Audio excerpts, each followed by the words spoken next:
বিসমিল্লাহির রহমানির রহিম।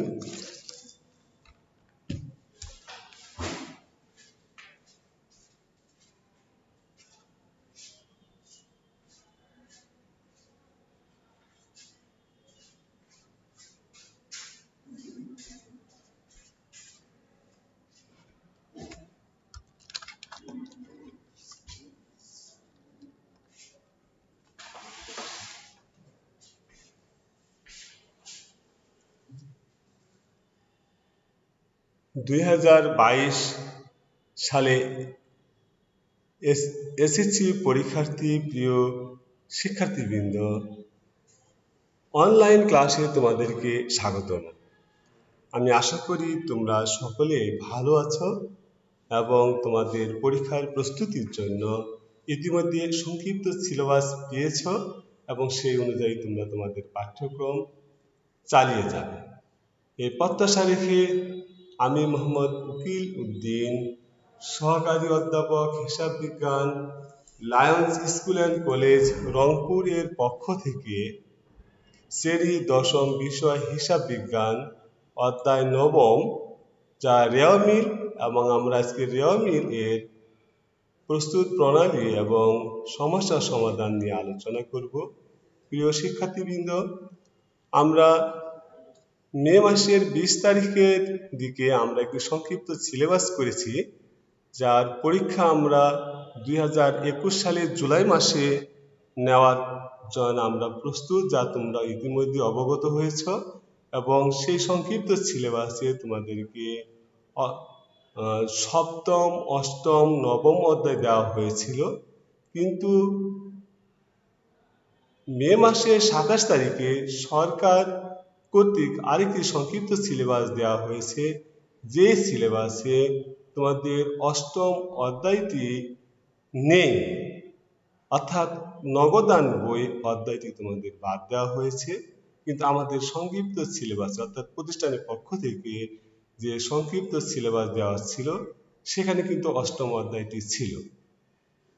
বর্তমান প্রেক্ষাপটে, অর্থাৎ সরকার যেহেতু অষ্টম অধ্যায়টি দেয়নি, আমরাও সেই জন্য আমাদের জুলাই মাসের পরীক্ষার জন্য অষ্টম অধ্যায়টির পরিবর্তে আমরা 10ম অধ্যায় অর্থাৎ আর্থিক বিবরণী এই অধ্যায়টি তোমাদের জন্য অন্তর্ভুক্ত করব এবং সেই লক্ষ্যে আমরা আমাদের ক্লাসগুলো চালিয়ে যাব।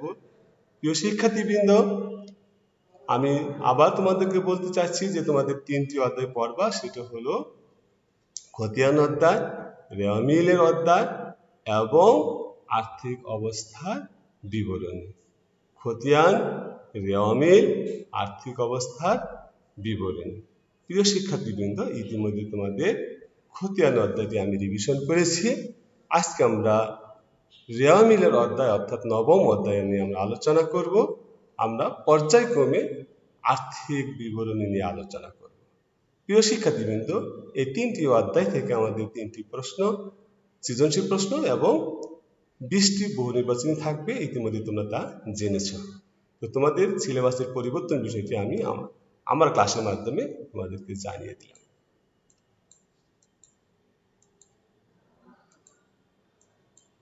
প্রিয় শিক্ষার্থীবৃন্দ, আজকে আমরা রেওয়া মিলের প্রস্তুত প্রণালী এবং এর সমস্যা কিভাবে সমাধান করা যায় তা নিয়ে আমাদের আলোচনা।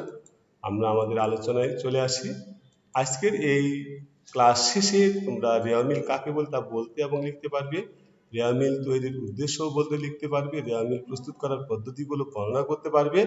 রেওয়া মিলে কি কি হিসাব বসে না সেগুলো পারবে এবং রেওয়া মিল প্রস্তুত করতে পারবে। প্রিয় শিক্ষার্থীবৃন্দ, আমরা এখন আমাদের পাঠে বিস্তারিত আলোচনায় যাব। এখন রেওয়া মিল নিয়ে আমরা বলতে চাই যে রেওয়া মিল হিসাব বিজ্ঞানের হিসাব চক্রের 5ম ধাপ। খতিয়ানের হিসাবগুলো নির্ভুলতা যাচাই করার উদ্দেশ্যে কোনো নির্দিষ্ট দিনে একখানা আলাদা খাতায় বা কাগজে খতিয়ানের সকল জেরগুলোকে ডেবিট ও ক্রেডিট দুভাগে বিভক্ত করে যে বিবরণী প্রস্তুত করা হয় তাকে রেওয়া মিল বলে। রেওয়া মিল হিসাবের কোনো অংশ নয়। আর্থিক বিবরণী থেকে সঠিক ফলাফল পেতে হলে খতিয়ানগুলোর সঠিকভাবে প্রস্তুত হওয়া একান্ত প্রয়োজন এবং এই খতিয়ানের যথার্থতা বা সঠিকতা যাচাই করার উদ্দেশ্যে মূলত রেওয়ামিল প্রস্তুত করা হয়। তাহলে প্রিয় শিক্ষার্থীবৃন্দ, খতিয়ানের জেরগুলোকে হিসাব অনুযায়ী ডেবিট পাশে এবং ক্রেডিট পাশে বিভক্ত করে কিন্তু রেওয়ামিল প্রস্তুত করা হয়। তার মানে হলো আমাদের যে হিসাবের শ্রেণী করা হয়েছে 5 প্রকার বা 6 প্রকার, এই 5 প্রকার বা 6 প্রকার হিসাবকে যেগুলোকে ডেবিট পাশে যাবে সেগুলোকে ডেবিট পাশে লিখতে হবে এবং যেগুলো ক্রেডিট পাশে যাবে সেগুলো ক্রেডিট পাশে লিখতে হবে। লিখে ডেবিট পাশের যোগফল যা হবে ক্রেডিট পাশের যোগফল তাই হওয়ার কথা। যদি না হয় তাহলে মনে করতে হবে তোমাদের কোথাও খতিয়ানের ভুল রয়েছে, তখন তোমাদেরকে এই ভুল সংশোধনের জন্য পদক্ষেপ নিতে হবে। এবং খতিয়ান প্রস্তুত করার ক্ষেত্রে তোমাদেরকে আরেকটি বিষয় মনে করতে হবে যে দুই পাশের মধ্যে যদি কোনো পার্থক্য দেখা দেয় বা যেখানে ঘাটতি দেখা দেয়, এই ঘাটতির অংশটুকু অনিশ্চিত হিসাবের মাধ্যমে তোমাদেরকে পূরণ করতে হবে। প্রিয় শিক্ষার্থীবৃন্দ, আবার বিষয়টি তোমাদের ক্লিয়ার করার জন্য বলতে চাই, ধরো রেওয়ামিলের ডেবিট পাশের যোগফল 1,00,000 টাকা, ক্রেডিট পাশের যোগফল 95,000 টাকা। তাহলে ক্রেডিট পাশে কিন্তু 5,000 টাকা ঘাটতি, এই 5,000 টাকা ক্রেডিট পাশে লিখতে হবে এবং এই 5,000 টাকার হিসাবের শিরোনাম দিতে হবে অনিশ্চিত হিসাব। তাহলে অনিশ্চিত হিসাব কিন্তু যেখানে ঘাটতি হবে সেখানে, যদি ডেবিট পাশে ঘাটতি হতো তাহলে ডেবিট পাশে তোমাকে সেই টাকাটা লিখে সেখানে অনিশ্চিত হিসাব লিখতে হবে। তো প্রিয় শিক্ষার্থীবৃন্দ, আমরা খতিয়ান তৈরি করার কাকে বলা হয় সেটা সম্পর্কে আমরা জানতে পারলাম এবং খতিয়ানের একটা নির্দিষ্ট ছক আছে যেটাকে আমরা ক্রমিক নাম্বার বা হিসাবের কোড নাম্বার, হিসাবের শিরোনাম, খতিয়ান পৃষ্ঠা, ডেবিট টাকা এবং ক্রেডিট টাকা। তার মানে খতিয়ানের ছকে মোট ঘরের সংখ্যা 5টি, যা জাবেদা ঘরের সাথে মিল রয়েছে। প্রিয় শিক্ষার্থীবৃন্দ, আশা করি তোমরা খতিয়ান কাকে বলে এবং খতিয়ানের ছক তোমরা জানতে পেরেছো। খতিয়ানের কয়েকটি গুরুত্বপূর্ণ উদ্দেশ্য রয়েছে, তার মধ্যে হলো জাবেদা, 1 নম্বরে জাবেদা এবং খতিয়ানের লেনদেনগুলো সঠিকভাবে লিপিবদ্ধ করা হয়েছে কিনা তা যাচাই করা, আর্থিক বিবরণী তৈরির কাজকে সহজতর করা, জাবেদা ও খতিয়ানের ভুল ত্রুটি থাকলে তা উদ্ঘাটন ও সংশোধন করা। 4 নম্বরে রেওয়ামিলের সাহায্যে কারবারের আর্থিক অবস্থা সম্পর্কে একটা ধারণা পাওয়া যায়। এগুলো রেওয়ামিলের গুরুত্বপূর্ণ উদ্দেশ্য। এছাড়া রেওয়ামিল প্রস্তুত করার ক্ষেত্রে তোমাকে কিভাবে প্রস্তুত করতে হবে সেই বিষয়গুলো জানতে হবে। সেই বিষয়গুলো দেখো, একটি ব্যবসায়ী প্রতিষ্ঠানের যাবতীয় লেনদেনগুলো প্রথমে জাবেদা লেখা হয়, জাবেদা থেকে খতিয়ানে লেখা হয় এবং খতিয়ানের উদ্বৃত্ত নির্ণয় করা হয় এবং রেওয়ামিলের নির্ধারিত ছকে খতিয়ানের ডেবিট উদ্বৃত্তগুলোকে রেওয়ামিলের ডেবিট পাশে, অর্থাৎ খতিয়ান তৈরি করার সময় তোমাদের যে সমস্ত খতিয়ানের ব্যালেন্স বিডি ডেবিট পাশে বসছে সেই সমস্ত হিসাবের জেরগুলোকে রেওয়ামিলের ডেবিট পাশে লিখতে হবে এবং খতিয়ানের যে সমস্ত ব্যালেন্সগুলোর বিডি ক্রেডিট পাশে লিখতে হয়েছে সেই জেরগুলোকে রেওয়ামিলের ক্রেডিট পাশে লিখতে হবে এবং ক্রেডিট দিকে লিপিবদ্ধ করে উভয় পাশের যোগফল নির্ণয়ের মাধ্যমে রেওয়ামিল তৈরির কাজ সুসম্পন্ন করতে হয়। তার মানে হলো, আবার বলতেছি, খতিয়ানের ডেবিট পাশে যে সমস্ত ব্যালেন্স বিডি লিখেছো ওই হিসাবগুলোর রেওয়ামিলের ডেবিট পাশে লিখতে হবে টাকা এবং খতিয়ানের যে সমস্ত ব্যালেন্স বিডি ক্রেডিট পাশে লিখেছ সেই হিসাবগুলোর টাকা রেওয়ামিলের ক্রেডিট পাশে লিখতে হবে এবং লেখা শেষ হওয়ার পর ডেবিট পাশের যোগফল নির্ণয় করতে হবে এবং রেওয়ামিলের ক্রেডিট পাশের যোগফল নির্ণয় করতে হবে। ডেবিট পাশের যোগফল এবং ক্রেডিট পাশের যোগফল মিলে যাওয়ার কথা। এই বিষয়টি তোমাদেরকে ইতিমধ্যে অবগত করেছি। দেখো, আরো তোমাদের জন্য এখানে লিখে দিয়েছি যে কোনগুলো ডেবিট পাশে বসে। যাবতীয় সম্পদ, যত প্রকার সম্পদ আছে সব সম্পদ ডেবিট পাশে বসবে, সেটা স্থায়ী সম্পদ, চলতি সম্পদ যাই হোক না কেন, যেমন নগদ টাকা, দালান কোঠা, আসবাবপত্র, কলকবজা, অফিস সরঞ্জাম, ইজারা সম্পদ, সবগুলো সম্পদ ডেবিট পাশে বসবে। যাবতীয় খরচ বা ব্যয়, বেতন, ভাড়া, মজুরি, ক্রয় পরিবহন, বিক্রয় কর ইত্যাদি খরচ এগুলো ডেবিট পাশে বসবে। যাবতীয় অগ্রিম খরচ, অগ্রিম বেতন, অগ্রিম বীমা, অগ্রিম ভাড়া, অব্যবহৃত মনি হাদি ডেবিট পাশে বসবে। যাবতীয় বকেয়া আয়, বকেয়া বিনিয়োগের সুদ, বকেয়া উপভাড়া, বকেয়া শিক্ষানবিশ স্যালারি ইত্যাদি দেওয়া মিলে ডেবিট পাশে বসবে। প্রিয় শিক্ষার্থীবৃন্দ, এবং আরো বসবে বিক্রয় ফেরত, উত্তোলন, প্রদত্ত ঋণ ইত্যাদি ডেবিট পাশে বসবে। এবং ক্রেডিট পাশে বসবে যাবতীয় দায়গুলো, যেমন পাওনাদার, প্রতিযোগী, বকেয়া খরচ এবং ব্যাংক ঋণ ইত্যাদি যাবতীয় আয়, বিক্রয়, প্রাপ্ত ভাড়া, প্রাপ্ত কমিশন, শিক্ষানবিশ স্যালারি আয়গুলো ক্রেডিট পাশে বসবে। যাবতীয় অগ্রিম আয়গুলো, অগ্রিম শিক্ষানবিশ স্যালারি, অগ্রিম উপভাড়া, অগ্রিম বিনিয়োগের সুদ ইত্যাদি রেয়ামিলের ক্রেডিট পাশে বসবে। যাবতীয় বকেয়া ব্যয়, বকেয়া বেতন, বকেয়া ভাড়া, বকেয়া বীমা ইত্যাদি রেয়ামিলের ক্রেডিট পাশে বসবে। ক্রয় ফেরত রেয়ামিলের ক্রেডিট পাশে বসবে। এবং ডেবিট পাশের সুদগুলো অর্থাৎ বিনিয়োগের সুদ রেয়ামিলের ক্রেডিট পাশে বসবে। ব্যাংক জমা ডেবিট পাশে থাকে, কিন্তু ব্যাংক জমার সুদ রেয়ামিলের ক্রেডিট পাশে বসবে। উত্তোলন রেয়ামিলের ডেবিট পাশে থাকে, উত্তোলনের সুদ রেয়ামিলের ক্রেডিট পাশে বসবে। অনুরূপভাবে আবার মূলধন কিন্তু রেয়ামিলের ক্রেডিটে থাকে, এর সুদ কিন্তু রেয়ামিলের ডেবিট পাশে বসবে। ঋণ কিন্তু রেয়ামিলের ক্রেডিট পাশে থাকে, কিন্তু ঋণের সুদ রেয়ামিলের ডেবিট পাশে বসবে ইত্যাদি। এই বিষয়গুলো তোমরা যদি জানো এবং মনে রাখতে পারো তাহলে রেয়ামিল করতে পারবে। রেয়ামিলের সঙ্গে পূর্বে আলোচনা করেছি। আমি আশা করি তোমরা রেয়ামিল সম্পর্কে একটি ধারণা পেয়েছ। এবং আমি একটি উদ্দীপক তোমাদের সামনে তুলে ধরছি। দেখো, মূলধন আছে 90,000 টাকা, তারপর হাতে নগদ, দেনাদার, পাওনাদার, উত্তোলন, ক্রয়, বিক্রয়, বিনিয়োগের সুদ, সমাপনী মজুত পণ্য, বীমা স্যালারি, আমদানি শুল্ক, কমিশন, বিনিয়োগ, ব্যাংক জমা সুদ, আসবাবপত্র, প্রারম্ভিক মজুত পণ্য, সমাপনী মজুত পণ্য ইত্যাদি। এই তথ্যগুলো থেকে তোমাদেরকে করার জন্য বলা হয়েছে। রেয়ামিলে কত টাকা অন্তর্ভুক্ত হবে না, আর উপরোক্ত তথ্যগুলিতে মুনাফা জাতীয় আয় এবং মুনাফা জাতীয় ব্যয় নির্ণয় করতে হবে, একটি রেয়ামিল প্রস্তুত করতে হবে। প্রিয় শিক্ষার্থীবৃন্দ, তোমরা জেনে থাকবে যে শুধু রেয়ামিল করতে পারলেই তুমি রেয়ামিল অধ্যায় থেকে 10 নাম্বার পাবে না। রেয়ামিল অধ্যায় থেকে পরিপূর্ণ 10 নাম্বার পাওয়ার জন্য তোমাদেরকে রেয়ামিলের সাথে আরো যে সমস্ত বিষয়গুলো জানতে হবে সেগুলো হলো, রেয়ামিলে কি কি হিসাব অন্তর্ভুক্ত হয় না সেটা জানতে হবে, মুনাফা জাতীয় আয় জানতে হবে, মুনাফা জাতীয় ব্যয় জানতে হবে, মূলধন জাতীয় প্রাপ্তি জানতে হবে, মূলধন জাতীয় ব্যয় জানতে হবে, চলতি সম্পদ জানতে হবে, চলতি দায় জানতে হবে, সমন্বিত ক্রয় জানতে হবে, বিক্রিত পণ্যের ব্যয় জানতে হবে, রেয়ামিলে কি কি অন্তর্ভুক্ত হয় না এই বিষয়গুলো জানতে হবে। প্রিয় শিক্ষার্থীবৃন্দ, মূলত আমাদেরকে বই অনুশীলন করতে হবে। অনলাইন ক্লাসের মাধ্যমে তোমাদেরকে দিক নির্দেশনা এবং মূল বিষয়গুলো আলোচনা করে দিতে আমরা পারবো, কিন্তু পর্যাপ্ত অনুশীলনের জন্য তোমাদেরকে পাঠ্যপুস্তক বইকে অবশ্যই অনুশীলন করতে হবে, সেটাকে ফলো করতে হবে। তোমরা যদি পর্যাপ্ত অনুশীলন করো তাহলে রেয়ামিল অধ্যায় বিষয়ে কোনো সমস্যা হবে না।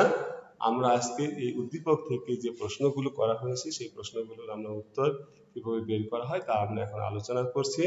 দেখো, আমাদের রেয়ামিলে অন্তর্ভুক্ত হবে না। সাধারণত রেয়ামিলে যে সমস্ত হিসাবগুলো অন্তর্ভুক্ত হয় না তা তোমরা জেনে রাখো। সমাপনী মজুত পণ্য অন্তর্ভুক্ত হয় না, প্রারম্ভিক হাতে নগদ, প্রারম্ভিক ব্যাংক জমা, সম্ভাব্য দায়, অব্যবহৃত মণিহারি বা সমাপনী মণিহারি, এই হিসাবগুলো রেয়ামিলে অন্তর্ভুক্ত হয় না। সমাপনী, আবার বলছি, সমাপনী মজুত পণ্য, প্রারম্ভিক হাতে নগদ মানে 1 তারিখের হাতে নগদ, 1 তারিখের ব্যাংকে জমা, সম্ভাব্য দায় এবং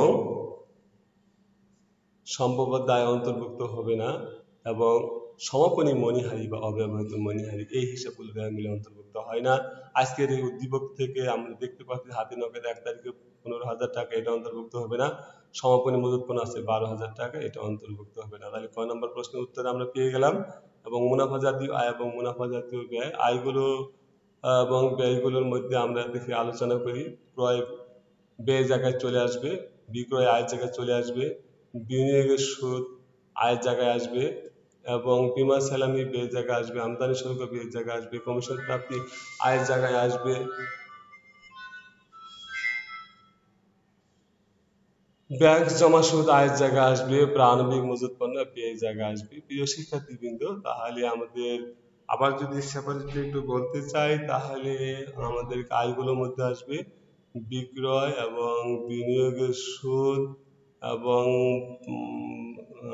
প্রাপ্ত কমিশন বা কমিশন প্রাপ্তি, ব্যাংক জমা সুদ ইত্যাদি হবে আয়।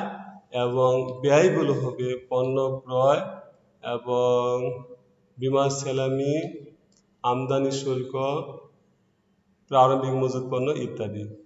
প্রিয় শিক্ষার্থীবৃন্দ, আমরা তাহলে মুনাফা জাতীয় আয় এবং মুনাফা জাতীয় ব্যয় সম্পর্কে জানলাম।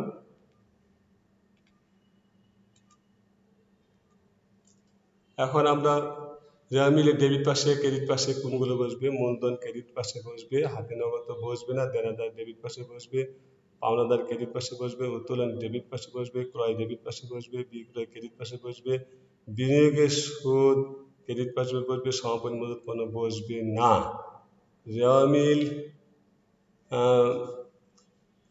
বিমা সেলামি ডেবিট পাশে বসবে, আমদানি শুল্ক ডেবিট পাশে বসবে, কমিশন প্রাপ্তি ক্রেডিট পাশে বসবে, বিনিয়োগ ডেবিট পাশে বসবে, ব্যাংক জমা সুদ ক্রেডিট পাশে বসবে, আসবাবপত্র ডেবিট পাশে বসবে, প্রারম্ভিক মজুত পণ্য ডেবিট পাশে বসবে, সমাপনী মজুত পণ্য ব্যাংক জমা ডেবিট পাশে বসবে। প্রিয় শিক্ষার্থীবৃন্দ, তাহলে আমরা আলোচনার মাধ্যমে আমাদের উদ্দীপকগুলো সমাধান করেছি এবং সরাসরি অঙ্কের মাধ্যমে আবার সমাধান তোমাদের সামনে তুলে ধরা হলো। তোমরা লক্ষ্য করো, যে সমস্ত হিসাব রেওয়া মিলে বসবে না তার মধ্যে হাতে নগদ 1 তারিখে 15,000 টাকা, সমাপনী মজুত পণ্য 12,000 টাকা, তার যোগফল হলো 27,000 টাকা।